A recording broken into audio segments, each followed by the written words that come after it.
If you watch this video, you'll be able to create 2D games like the ones you see here with ease. We'll move step by step through each concept so you'll gain a solid, practical understanding of the Python arcade library, from opening a game window and drawing sprites to handling input and detecting collisions. Before we start, we need to install the arcade library. It's a super easy to use Python framework for creating 2D graphics and games. You can install it with a simple pip command in your terminal. I won't run it again since I've already installed it before. Once it's installed, we're ready to begin coding. We'll start by importing the arcade module, and then we'll define a couple of constants for the screen width and height.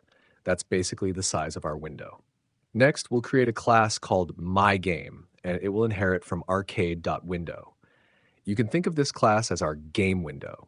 Everything we draw or display will happen inside it. Inside the class, we start with the init function. This runs once when our game starts.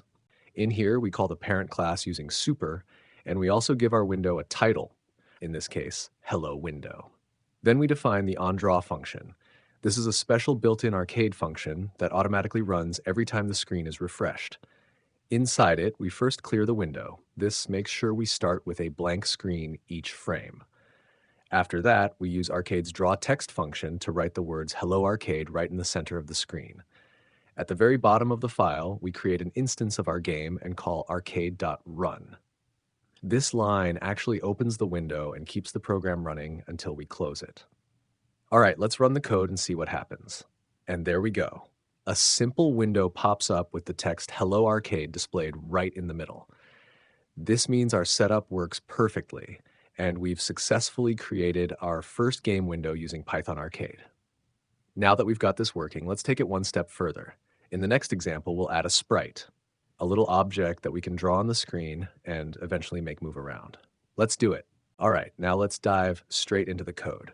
First, we create a sprite list to manage all our sprites. This is a special list that makes drawing and updating multiple sprites much easier. Then we create a simple square texture using Arcade's built-in function, which will be the visual for our player sprite. Next, we create the player sprite itself, set its starting position in the middle of the screen, and attach the square texture we just made. After that, we add the player sprite to our sprite list so that it will be drawn on the screen automatically. Finally, we define the onDraw function. This function clears the screen first to make sure nothing from the previous frame lingers, and then draws all the sprites in our list. When we run this code, we'll see a blue square sitting right in the center of our game window, our very first sprite. Now that we've got a sprite on the screen, in the next part we'll learn how to make it move around using the keyboard. Let's continue. All right, now let's jump straight into moving our sprite around the screen. First, we define a speed variable to control how fast the sprite moves. Just like before, we create a sprite list for managing all sprites, and then create our red square sprite with a simple texture.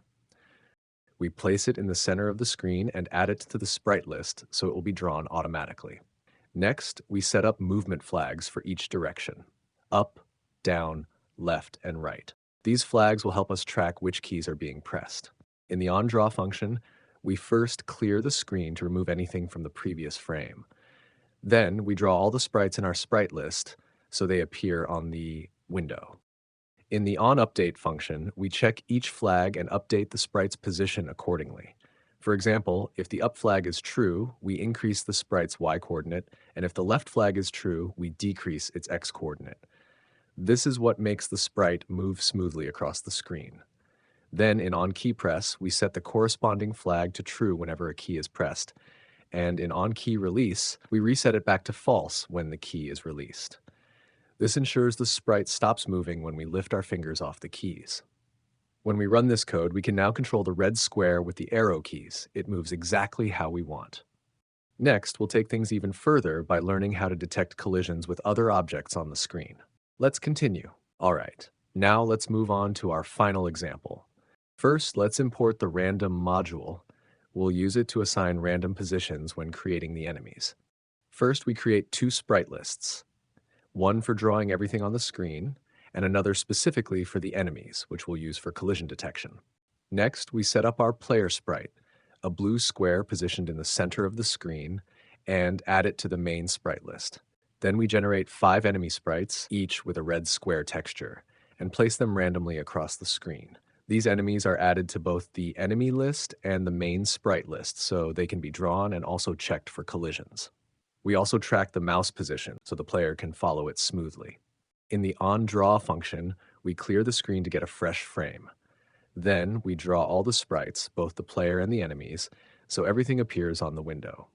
In the onUpdate function, we update the player's position based on the mouse coordinates and then check for collisions with any enemy sprites. If a collision is detected, the enemy changes color to green, giving immediate feedback that a collision occurred. Finally, the onMouse motion function keeps track of the mouse movement in real time, updating the player's position every frame. When we run this code, we can move the blue square with the mouse and watch the enemies react whenever we touch them. And that's it for this series of examples. By now, you should have a good understanding of creating a game window, drawing and moving sprites, and detecting collisions in Python Arcade. Don't forget to check out the other playlists and tutorials on the channel to continue building your skills and making even more fun projects.